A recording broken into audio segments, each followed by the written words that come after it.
The war had been brutal, swift, and utterly one-sided. When the Zarkathi Empire invaded the Terran colony on Epsilon Prime, Earth's military command expected a prolonged conflict. What they got instead was a 3-week massacre. The Zarkathi were apex predators, literally. Their species had evolved as the dominant hunters on a world where everything else was prey, and they'd carried that mentality into space. Sergeant Ryan Mitchell was one of the few survivors of the colony's defense force. He'd watched his unit get torn apart by Zarkathi shock troops, beings who stood 8 feet tall, with orange skin marked by bioluminescent patterns that shifted with their emotions, blonde hair bound in warrior braids, and strength that made them nearly unstoppable in close combat. Now he stood in chains in the throne room of Queen Kelsara, sovereign ruler of the Zarkathi invasion force, waiting to learn his fate. The throne room was designed to intimidate. Massive, carved from dark stone that seemed to absorb light, with trophy kills from a dozen conquered species mounted on the walls. At the far end, elevated on a dais of black crystal, sat the queen herself. Kelsara was everything the intelligence briefings had described and worse.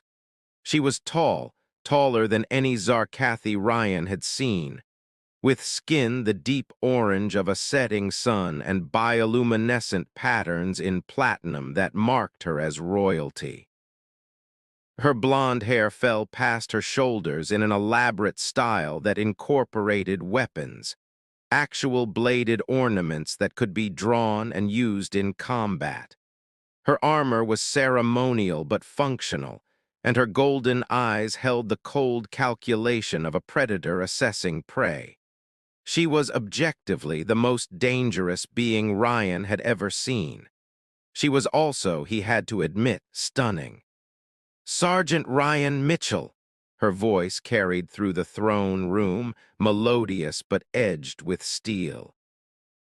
"Sole survivor of Firebase Delta, responsible for the deaths of 17 of my warriors during the final assault." Ryan said nothing. The chains binding his wrists were mag-locked, impossible to break without the controller.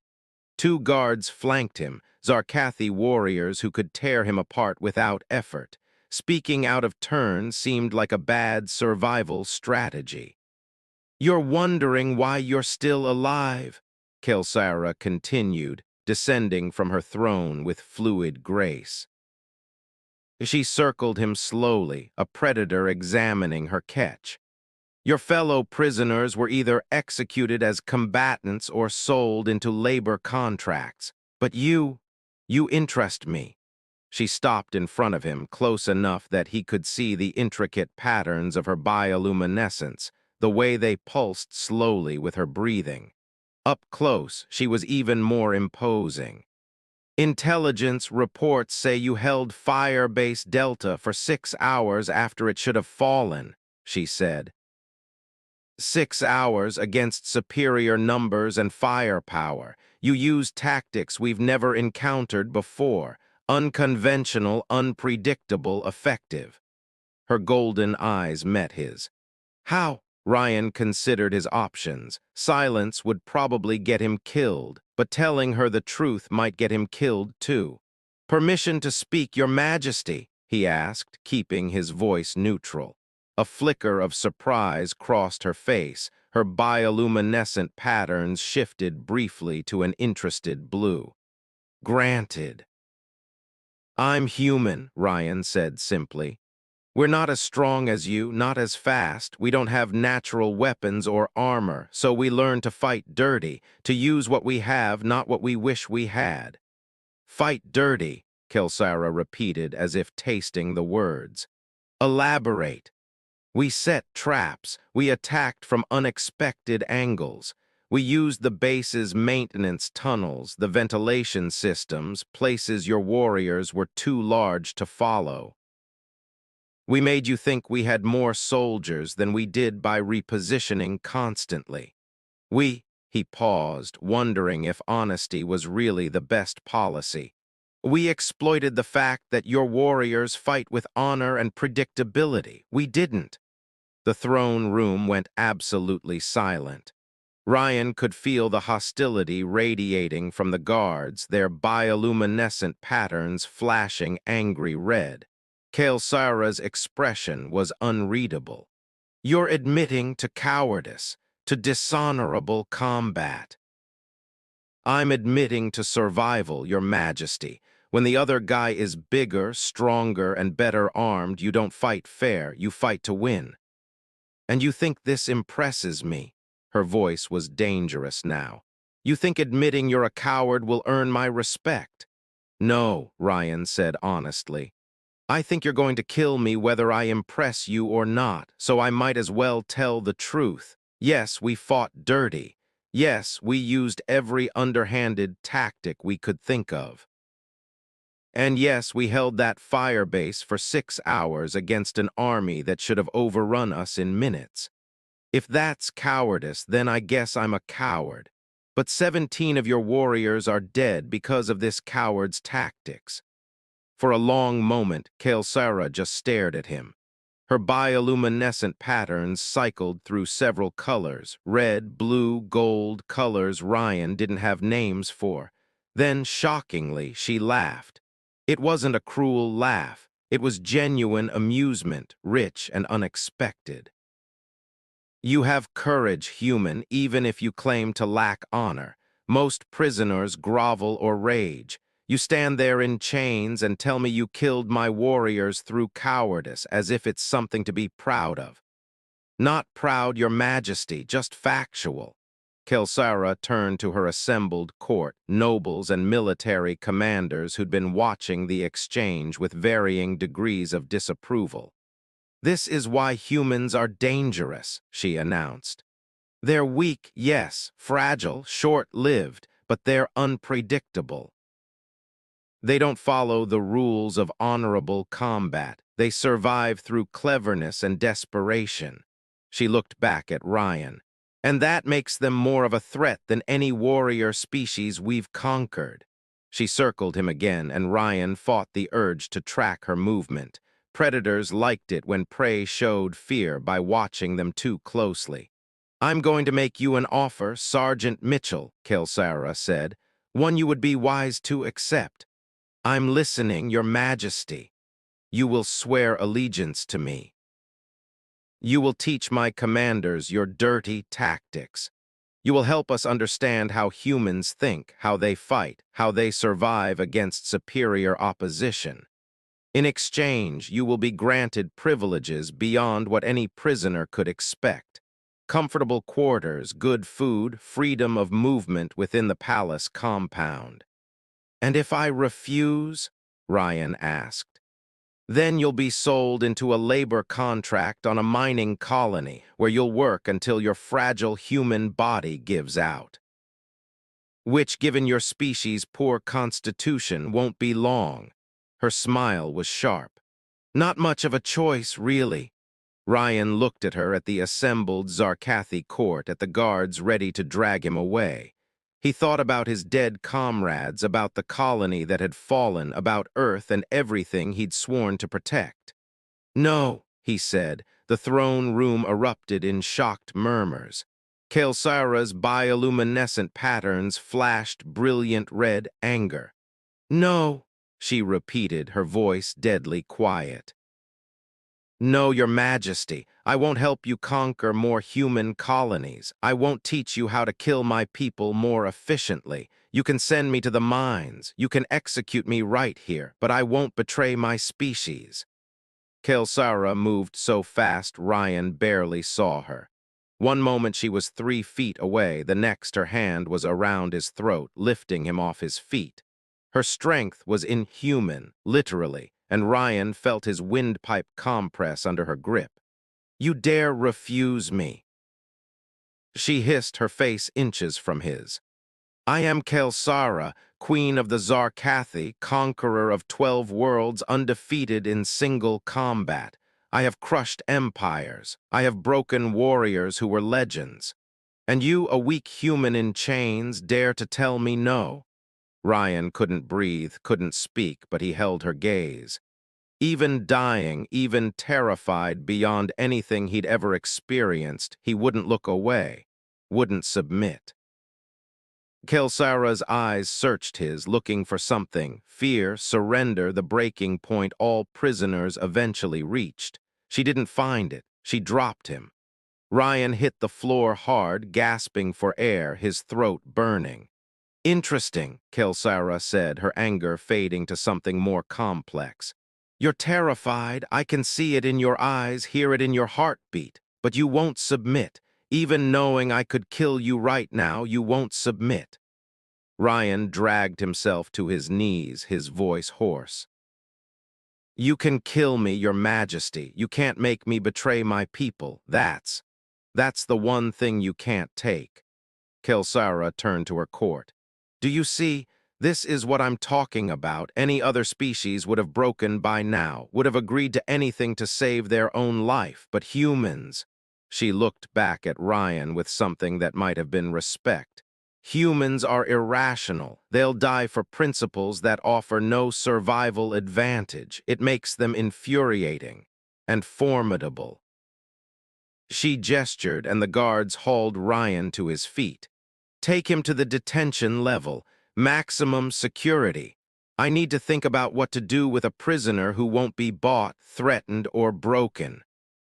As the guards dragged him away, Ryan caught one last glimpse of the Queen. Her bioluminescent patterns had shifted to a color he hadn't seen before, a deep, thoughtful purple. The cell was exactly what Ryan expected. Small, dark, and designed to break the spirit of anyone held in it. But after weeks in combat, sleeping in foxholes and ruins, it was almost comfortable. At least no one was shooting at him. He'd been there for 2 days when the door opened unexpectedly. Queen Kelsara stood in the doorway, alone and unarmored, wearing simple robes instead of her ceremonial battle dress. Her bioluminescent patterns were muted, less aggressive than they'd been in the throne room. Ryan scrambled to his feet. Your Majesty! Sit, she commanded, entering the cell. The door closed behind her and they were alone. We need to talk. I haven't changed my mind, Ryan said carefully. I won't help you. I'm not here about that, Kelsara interrupted. She sat on the bench opposite him, and Ryan was struck by how surreal this was, an alien queen sitting in a detention cell looking at him with eyes that held curiosity rather than contempt. I'm here because I'm trying to understand you. Humans, your species makes no sense to me. Join the club, Ryan muttered. We don't make sense to ourselves half the time. A ghost of a smile crossed her face. You stood in my throne room knowing I could kill you and refused me. Why? I told you I won't betray. Yes, your species, your principles, but why? She leaned forward, genuinely puzzled. Zarkathi understand loyalty to the strong. We follow those who prove their power through combat. But you're loyal to beings who aren't even here, to abstract concepts like duty and honor. You'll die for ideas that offer you nothing tangible in return. It's irrational. Ryan thought about how to explain something so fundamental that he'd never really questioned it. Your Majesty, can I ask you something? You may. Why did you become queen? Why do you lead your people? Kelsara's patterns flickered with surprise at the question. Because I'm the strongest. I defeated all challengers in ritual combat. That's how leadership is determined among the Zarkathi. But why do you care about leading? You could have all the power you want without the responsibility. Why take on the burden of ruling? Because, she paused, clearly considering something she'd never articulated before, because my people need strong leadership. Because without a powerful queen, the empire would fracture into warring factions. Because it's my duty to... She stopped, understanding dawning in her eyes. Ah, duty, Ryan said quietly. Even apex predators understand it. You could abandon your people, live for yourself, but you don't. Because some things matter more than personal survival or gain. Humans are just really committed to that principle, maybe irrationally so, but it's who we are. Kelsara was quiet for a long moment, her bioluminescent patterns cycling through thoughtful purples and blues. "You're wrong about one thing," she finally said. "What's that?" "It's not irrational, it's just different from how Zarkathi think." She stood and Ryan stood with her. "You survived Firebase Delta through cleverness and unconventional thinking. You refused my offer through principle and courage. You're teaching me that humans are more complex than our intelligence suggested." "Does this mean you're letting me go?" Ryan asked, not quite daring to hope. "No," Kelsara said, but her tone wasn't harsh. "You're still a prisoner of war, but I'm changing my approach. No more demands for betrayal, no more threats of mines or execution. Instead—" She paused as if the next words were difficult. "Instead, I want to understand your species, your tactics, your way of thinking, not to conquer you more efficiently, but to comprehend you." "Why?" Ryan asked suspiciously. "Because this war won't end with Epsilon Prime," Kelsara said honestly. "More conflicts are inevitable, and I'm beginning to suspect that trying to crush humanity through superior force is a losing strategy. You'll keep fighting dirty, keep surviving, keep being unpredictable. Perhaps there's another way, but I need to understand you first." Ryan studied her, looking for the trap, the manipulation. But her bioluminescent patterns showed genuine curiosity, tinged with something that might have been respect. "I'll tell you about humanity," he said slowly. "Not tactics or military intelligence, but culture, history, why we are the way we are on one condition." Kelsara's eyes narrowed. "You're hardly in a position to make conditions." "I know, but I'm making one anyway." Ryan met her gaze directly. "You have to tell me about the Zarkathi, fair exchange. You want to understand humans, I want to understand you, your people, your culture, why you conquer instead of negotiate." "You want to understand your enemy?" Kelsara sounded genuinely surprised. "Sun Tzu said, know your enemy. If we're going to keep fighting, and it sounds like we are, I'd rather understand what I'm fighting for and against. Besides—" He shrugged. "You're the one who came to my cell wanting to talk. Might as well make it a real conversation." For the first time, Kelsara's smile reached her eyes. Her bioluminescent patterns shifted to warm gold, amusement and approval. "You continue to surprise me, Sergeant Mitchell. Most prisoners spend their time plotting escape or wallowing in despair. You're negotiating cultural exchange." "I fight dirty, remember? Might as well apply that to diplomacy, too." Kelsara laughed, that same genuine sound from the throne room. "Very well, we have an agreement. Cultural exchange, honest conversation, mutual understanding. Though I warn you, you may not like what you learn about the Zarkathi. And you might not like what you learn about humans," Ryan countered. "I'm already learning that," Kelsara said. "You're stubborn, irrational, and refuse to submit even when submission is the logical choice. It's infuriating." She paused at the door. "It's also admirable, in a frustrating sort of way." As the door closed behind her, Ryan sat back down on his bunk, his mind racing. He was still a prisoner, still at the mercy of an alien empire, still facing an uncertain future. But Queen Kelsara had expected submission, expected him to break under pressure or temptation. Instead, he delivered something she hadn't anticipated: defiance, principle, and the offer of genuine dialogue. It wasn't freedom, it wasn't victory, but it was a start. And for a human soldier in an impossible situation, sometimes a start was enough. 3 months later, the conversations between a human sergeant and a Zarkathi queen had evolved into something neither had expected. Genuine friendship, mutual respect, and the seeds of a peace that would eventually reshape relations between two species. But that night in a detention cell on a conquered world, all Ryan knew was that he'd survived another day by refusing to be what was expected, by delivering a surprise instead of submission, and sometimes that made all the difference.